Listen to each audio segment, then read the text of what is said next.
My name is Emily Thompson, and if you'd asked me 5 years ago where I'd be today, I never would have guessed Seattle, sipping coffee in a cozy apartment overlooking Puget Sound, single and thriving. Back then, I was in Chicago, grinding through my mid-20s as a marketing coordinator at a mid-sized ad firm downtown. The Windy City was my world. Harsh winters, deep dish pizza runs with friends, and the L train rattling me to work every morning. That's where I met Jake. Jake Harlan was the kind of guy who turned heads without trying.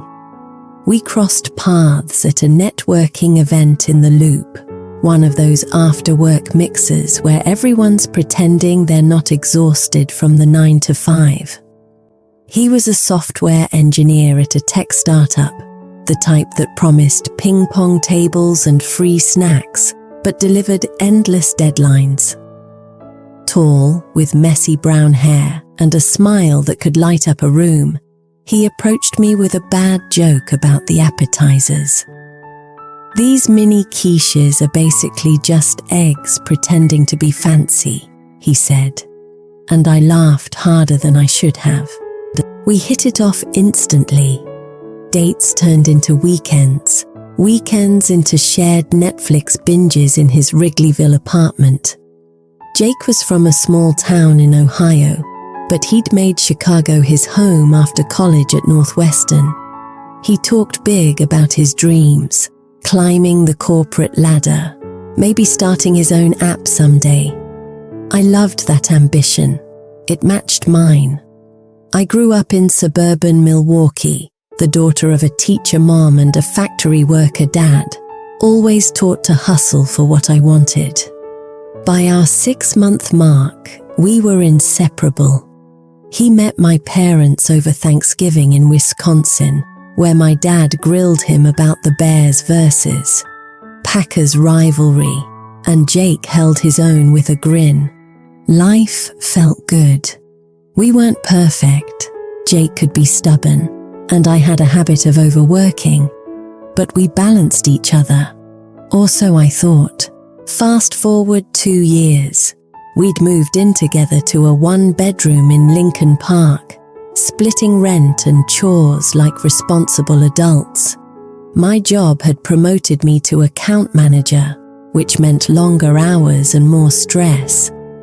Jake's startup got acquired by a bigger company, and suddenly he was pulling all-nighters coding features for some e-commerce platform.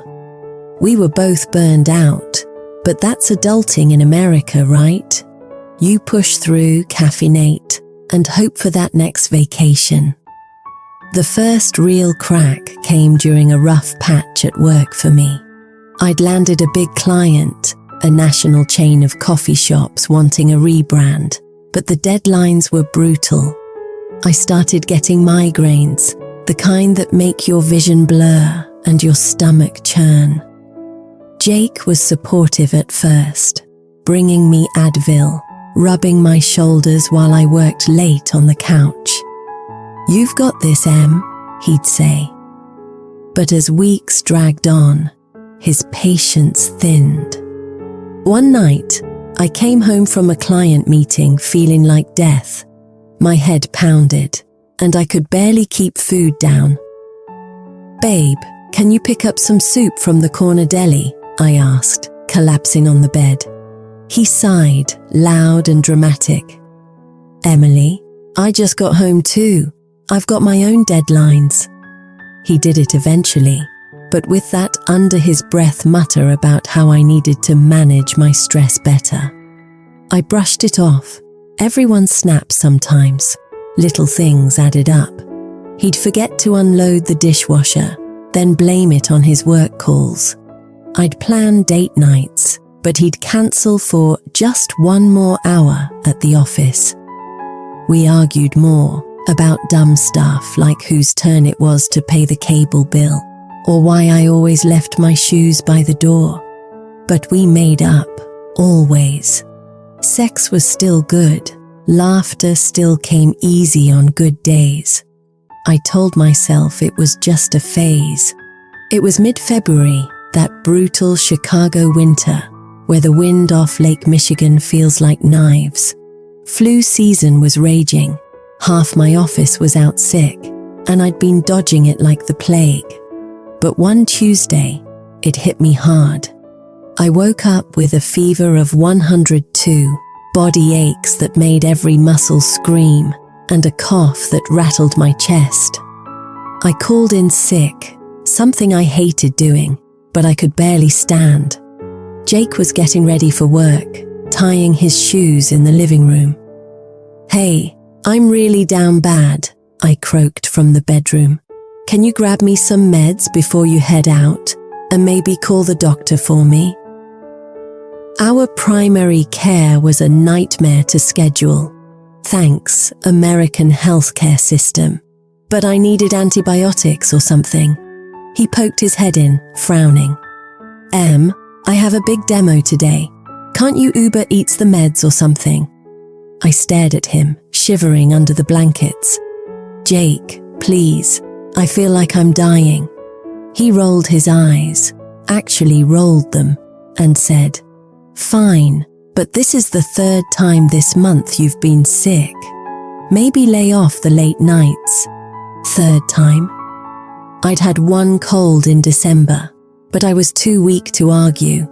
He left, slamming the door a bit too hard, and texted me later that he'd dropped off Tylenol and Gatorade. No doctor's call, no check-in. I spent the day alone, drifting in and out of fever dreams, forcing myself to the bathroom when I needed to. By evening, I was worse. My temperature spiked to 103.5, and I could hardly breathe from the congestion. I texted Jake, "Coming home soon? Need help?" His reply, "Stuck in meeting, order delivery." When he finally walked in at 8 p.m, I was a mess, sweaty, pale, curled up on the couch with tissues everywhere. "Jake," I whispered, "I think I need to go to urgent care. Can you drive me?" That's when it exploded. He dropped his bag, face red with frustration. "Emily, for God's sake, I'm not your caregiver. I have my own life, my own job. You act like I'm supposed to drop everything because you caught a bug. Handle it yourself." I froze. The words hung in the air like smoke. "I'm not your caregiver." It wasn't just the yell, it was the venom, the implication that my vulnerability was a burden. Tears stung my eyes, but I swallowed them. "Fine," I said, my voice steady despite the fever. "I will." I grabbed my coat, keys and phone, ignoring the dizziness. He watched, arms crossed, not saying a word.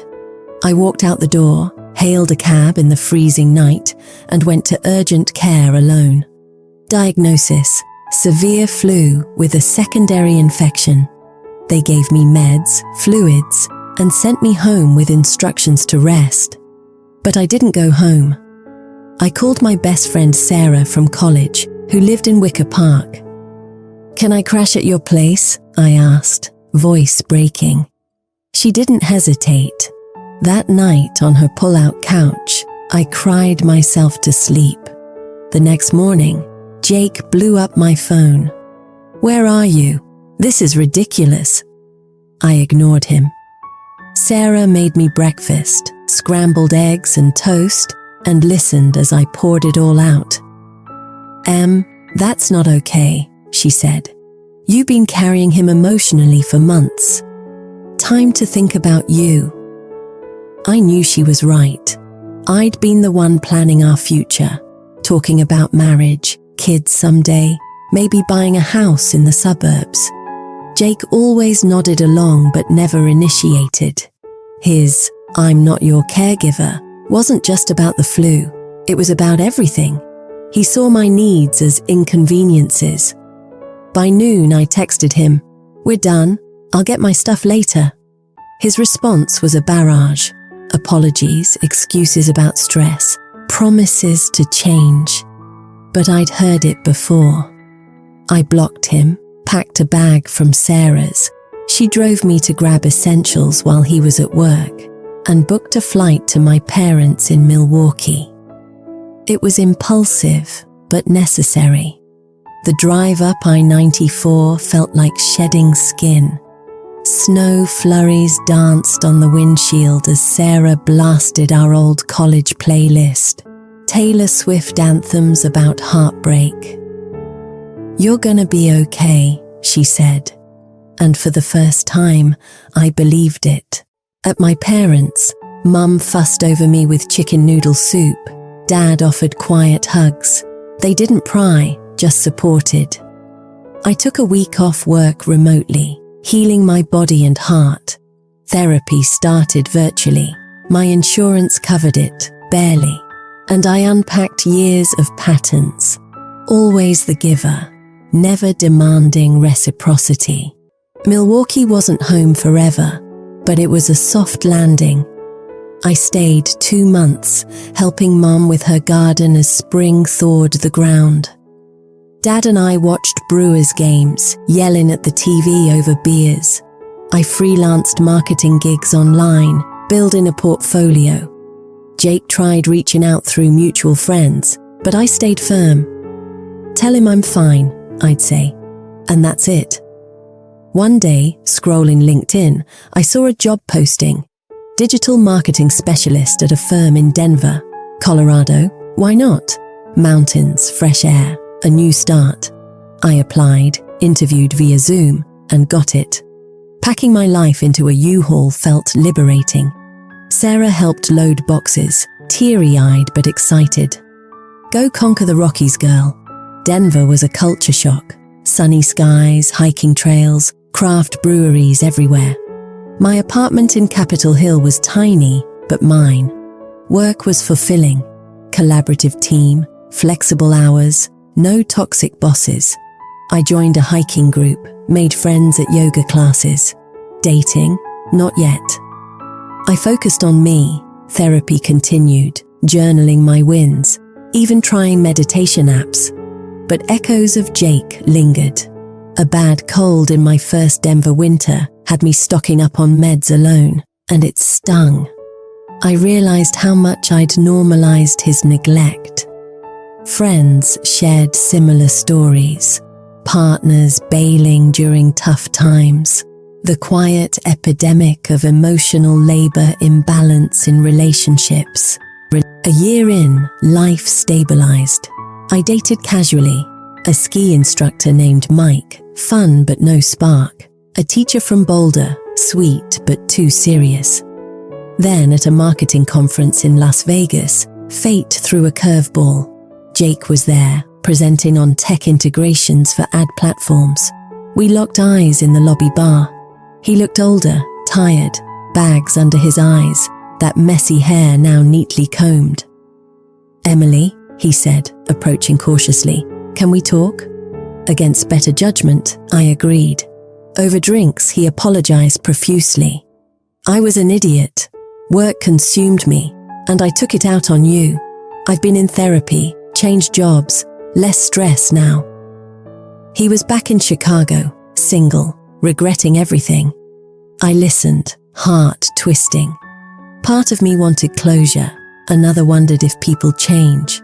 But as he spoke, I saw the old patterns, excuses tied to his career, no real accountability for the hurt. "Jake," I said finally, "I'm glad you're better." But that night, it broke something irreversible. I deserve someone who sees my vulnerabilities as part of loving me, not a chore. He nodded, teary. We hugged goodbye, and I walked away, again. This time, empowered. Denver grew on me, but wanderlust hit. A promotion offered relocation to Seattle, tech hub, rainy vibes, closer to nature. I took it. Packing again, I reflected on my journey. From Chicago's hustle to Colorado's peaks, now Washington's evergreens. Seattle suited me. My Belltown apartment had views of the Sound, where ferries chugged by. Work involved partnering with Amazon execs, challenging but rewarding. I volunteered at a women's shelter, sharing my story in support groups. Dating evolved. I met Alex at a coffee shop in Pike Place Market. He was a graphic designer, kind-eyed and patient. Our first date, throwing fish at the market, laughing like kids. Alex was different. When I got a stomach bug months in, he showed up with ginger ale, crackers, and bad movies. "I'm here," he said simply. No yells, no burdens. We built slowly, hikes in Olympic National Park, weekends in Portland, talks about futures without pressure. 5 years from that fateful night, I'm 32, engaged to Alex. We're planning a small wedding in the Cascades, with Sarah as maid of honor, my parents flying in. Jake? Last I heard, he's married now, hopefully grown. I wish him well, from afar. Looking back, that yell was a gift. It forced me to walk away, discover my strength. In America, we're taught to grind, but relationships aren't jobs, they're partnerships. If someone's not your caregiver in sickness, they're not your partner in health. To anyone listening, if you're sick, in body or spirit, and they yell instead of help, say, "Fine," and walk. Forever might feel scary, but it's freedom. Thanks for watching. Subscribe for more stories.